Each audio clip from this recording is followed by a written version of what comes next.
A'udzu billahi minasyaitonir rajim. Bismillahirrahmanirrahim. Assalamualaikum warahmatullahi wabarakatuh. Upaya terakhir syaitan menyesatkan manusia sudah menjadi kehendak Allah sejak zaman ajali, bahwa iblis dan bala tentaranya para syaitan menjadi musuh manusia. Musuh dalam arti hakiki yang akan menyengsarakan manusia dalam kehidupan yang sebenarnya, kehidupan akhirat yang kekal abadi.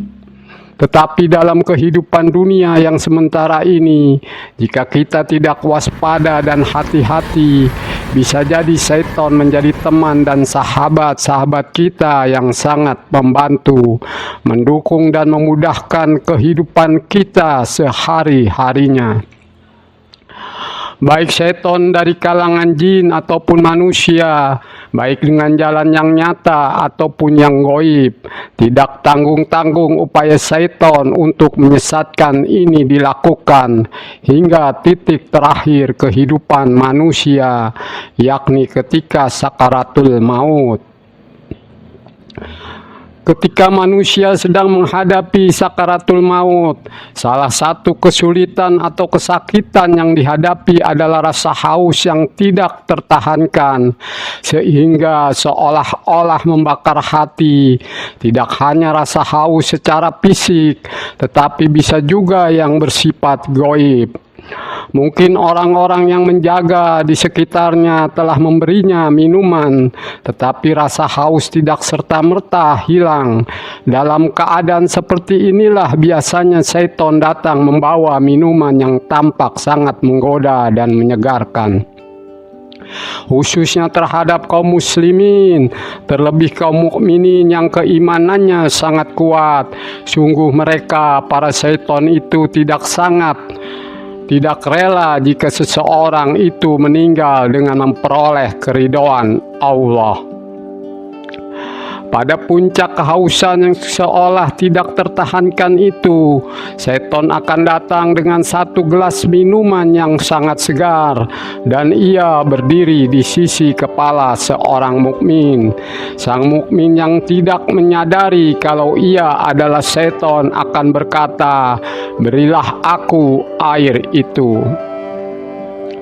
Syaitan berkata, "Baiklah, tetapi katakanlah terlebih dahulu bahwa dunia ini tidak ada yang menciptakan, maka aku akan memberikan air ini kepadamu." Dalam riwayat lain disebutkan, syaitan akan berkata, "Tinggalkanlah agamamu ini dan katakan bahwa Tuhan itu ada dua, maka engkau akan selamat dari kepedihan sakaratul maut ini." Jika ia mempunyai keimanan yang cukup kokoh, ia akan menyadari kalau sosok pembawa air itu adalah syaitan, maka ia akan berpaling. Tetapi syaitan tidak berhenti dan putus asa. Ia akan berdiri di arah kakinya dengan penampilan yang lain, masih dengan membawa minuman yang amat segar menggoda. Sang mukmin yang masih dilanda kehausan dan akan berkata kepadanya, "Berilah aku minuman itu."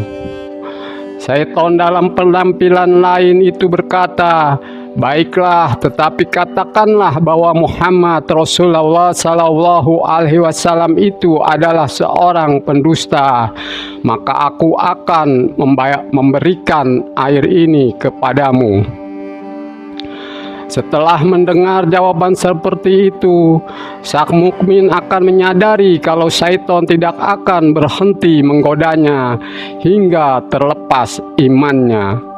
Maka ia akan bersabar dalam kehausan yang seakan membakar hati itu dan tidak akan meminta lagi. Ia akan menyibukkan diri dengan mengingat Allah, memohon pertolongan dan keselamatan dari sisinya. Suatu kisah tentang seorang guru dan ulama yang sangat zuhud bernama Abu Zakaria. Ketika sedang sakaratul maut, beberapa orang sahabat dan muridnya menunggui beliau. Ketika Abu Zakaria tampak dalam kepayahan, seorang sahabatnya mengajarkan kalimat thayyibah, katakanlah la ilaha illallah.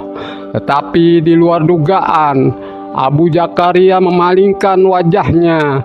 Sahabat di sisi lainnya juga berkata, katakanlah la ilaha illallah.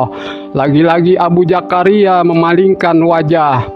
Bahkan ketika untuk ketiga kalinya mereka memintanya membaca kalimat thayyibah, Abu Zakaria berkata, aku tidak akan mengucapkan kalimat itu. Setelah itu ia jatuh pingsan. Para sahabat dan murid-muridnya menangis sedih melihat keadaan itu. Sungguh mereka tidak mengerti mengapa hal itu bisa terjadi. Tetapi 1 jam kemudian, Abu Zakaria siuman dalam keadaan yang lebih segar. Ia berkata kepada sahabatnya, apakah tadi kalian mengucapkan sesuatu kepadaku? Benar, 3 kali kami meminta engkau membaca syahadat, tetapi 2 kali engkau berpaling, dan ketiga kalinya engkau berkata, aku tidak akan mengucapkannya, karena itulah kami jadi bersedih. Abu Zakaria berkata, sikap dan perkataanku itu bukanlah kutujukan kepada kalian. Kemudian Abu Zakaria menceritakan kalau iblis telah mendatanginya dengan membawa semangkuk air yang tampak sangat segar, sementara ia merasa sangat hausnya. Iblis berdiri di sisi kanannya sambil menggerakkan mangkuknya, sehingga kesegaran air itu makin menggoda, dan berkata, tidakkah engkau membutuhkan air? Ia tidak menjawab, tetapi matanya tidak bisa menyembunyikan rasa haus dan tertariknya dengan kesegaran air itu. Maka iblis berkata lagi, katakanlah bahwa Isa adalah anak Allah. Abu Zakaria berpaling dari iblis, yang saat itu bersamaan dengan sahabatnya yang meminta ia mengucap kalimat thayyibah untuk pertama kalinya. Tetapi iblis masih menghampiri dari arah yang lain dan berdiri di dekat kakinya sambil mengatakan seperti sebelumnya.